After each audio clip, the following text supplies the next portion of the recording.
Hi, I'm Leon Lazinski, and in today's video, I'm speaking about the journey to health. Now, for many people who are suffering with very, very intense health challenges, often their destination is health.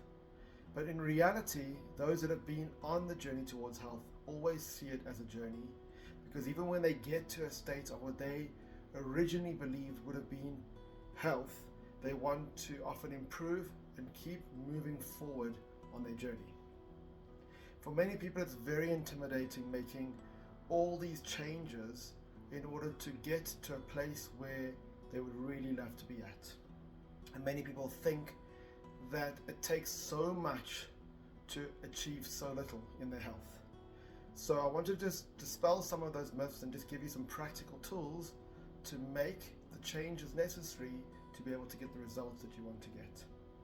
So first of all, what is dis-ease and disharmony and disorder and what would be called illness in the body? It's generally caused by consistent and persistent and continuous ills against nature.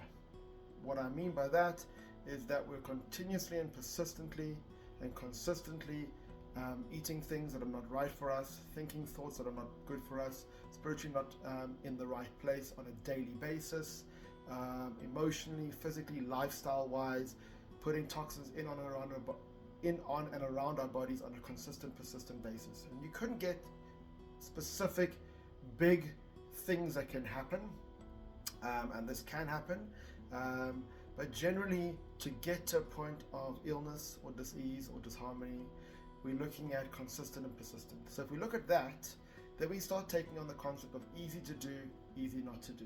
And we start making small, tiny changes. I mean, there's a Japanese concept called Kaizen, the Kaizen way, okay? And that is about taking the smallest, tiniest increment of change to start and do that consistently and persistently, and that creates exponential long-term growth and health improvements.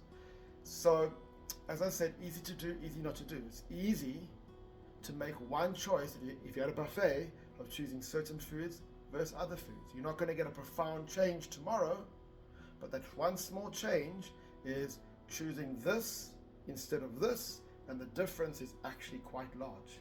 And if you keep doing that on a day-to-day basis, you're going to start seeing wonderful improvements.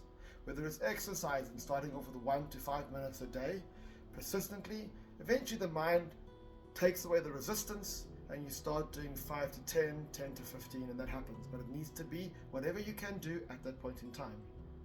If it just means throwing out that industrial seed oil, like canola oil, and cleaning out your pantry of that and bringing in a good quality fat like a coconut oil or a butter or a tallow or a high quality palm oil, and just making that switch, just one little thing, and being persistent with that, eventually the mind starts deciding that it's not so difficult. Maybe we add something more, maybe we add something more.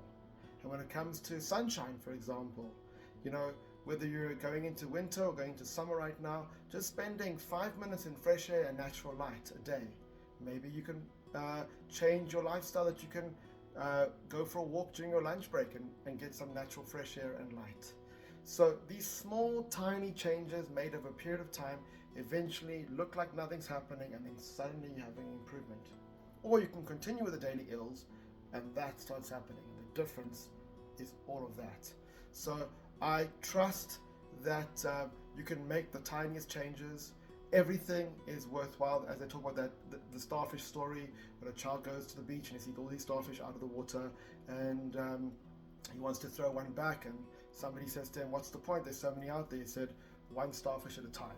One tiny incremental change at a time, consistently and persistently, will make the biggest difference to your health.